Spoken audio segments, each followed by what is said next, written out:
हम बात कर रहे हैं मैक्सिको की, तो ड्रग्स का माफिया मैक्सिको में जितना सक्रिय है, लैटिन अमेरिका में शायद किसी और देश में इतना सक्रिय नहीं। हालांकि लैटिन अमेरिका में देखा जाए तो कुछ और भी देश हैं जैसे वेनेजुएला और कोलंबिया, जहां ड्रग्स कार्टेल बहुत ज़्यादा सक्रिय हैं। लेकिन अमेरिका को सबसे ज़्यादा दिक्कत मैक्सिको से इसलिए है क्योंकि उसकी 3145 किलोमीटर सीमा मैक्सिको से लगती है, जिसे पूरी तरह सील करना असंभव सा है और खूंखार ड्रग तस्कर इसी का फायदा उठाते हैं। तो एक नजर डालते हैं मैक्सिको के सबसे बड़े कार्टल्स पर जिन्होंने अमेरिका को परेशान किया हुआ है। इनमें से सबसे ताकतवर है सिनालोआ कार्टल, जो मैक्सिको के उत्तर पश्चिम के एक बड़े इलाके में फैला हुआ है। अमेरिका की सरकार ने सिनालोआ कार्टल को दुनिया के सबसे बड़े ड्रग तस्कर संगठनों में से एक बताया है।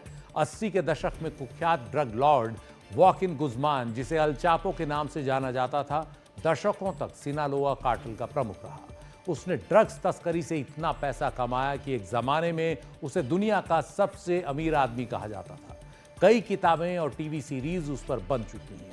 उसके दौर में यह कार्टल विरोधी गुटों के साथ हिंसा के लिए कुख्यात रहा। मैक्सिको के ड्रग कार्टल्स के बीच आपस में खूनी लड़ाइयां खूब होती रही हैं।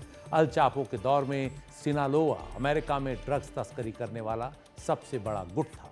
आज भी अमेरिका ही नहीं, यूरोप तक ये ड्रग कार्टल नशीली दवाओं की तस्करी करता है, लेकिन उस पर लगाम नहीं लग पाई है। एक और ड्रग कार्टल है 2010 में बना जैलिस्को कार्टल। ड्रग तस्करी में सिनालोआ कार्टल का सबसे बड़ा और खतरनाक प्रतिद्वंदी। 2010 में बना ये ड्रग कार्टल बड़ी ही तेजी से उभरा और मैक्सिको के पश्चिमी इलाके में इसने पैठ बना ली। अल मेंचो नाम से कुख्यात एक पूर्व पुलिस अफसर रूबिन ओसेगेरा इस कार्टल का प्रमुख है और मैक्सिको का सबसे वांटेड अपराधी भी। उसके सिर पर $1 करोड़ का इनाम है। जैलिस्को कार्टल अमेरिका में फेंटानिल जैसी सिंथेटिक ड्रग्स का बड़ा डिस्ट्रीब्यूटर है। इसके तार यूरोप और एशिया तक जुड़े हुए हैं। हिंसा के जरिए यह ग्रुप मैक्सिको में अन्य प्रतिद्वंदी गुटों पर हावी होता गया। सुरक्षा बल और सरकारी अधिकारी भी इस ड्रग कार्टल के अपराधियों का लगातार निशाना बनते रहे। अगला ड्रग कार्टल है मैक्सिको के उत्तर पूर्व में सीमांत इलाके में सक्रिय गल्फ कार्टल। ये मैक्सिको के सबसे पुराने आपराधिक गुटों में से एक है, जो 80 के दशक का है। उस दौर में यह अमेरिका में कोकीन और मारिजुआना की तस्करी के लिए जाना जाता था। कोलंबिया के कार्टल्स के साथ मिलकर यह नेटवर्क हेरोइन और एम्फेटामाइंस की तस्करी भी करता रहा। अफसरों को अपनी ओर रखने के लिए कार्टल घूसखोरी और राजनीतिक भ्रष्टाचार में भी शामिल रहा। इस कार्टल का शुरुआती मुखिया युआन गार्सिया अब्रेगो था, जो पहला मैक्सिकन ड्रग लॉर्ड था, जिसे FBI ने अपनी 10 मोस्ट वांटेड लिस्ट में रखा, मोस्ट वांटेड लिस्ट के 10 नामों में रखा। 1996 में वो गिरफ्तार हुआ और उसे अमेरिका में उम्र कैद हुई। मैक्सिको का एक और खतरनाक ड्रग कार्टल है लॉस जेटास कार्टल। खास बात यह है कि इसकी स्थापना 2010 में मैक्सिको की स्पेशल फोर्सेस की इलीट यूनिट के भ्रष्ट सदस्यों ने की। ये पूर्व सैनिक पहले गल्फ कार्टल के लिए काम करते थे, लेकिन 2010 में इन्होंने अपना गैंग बना लिया।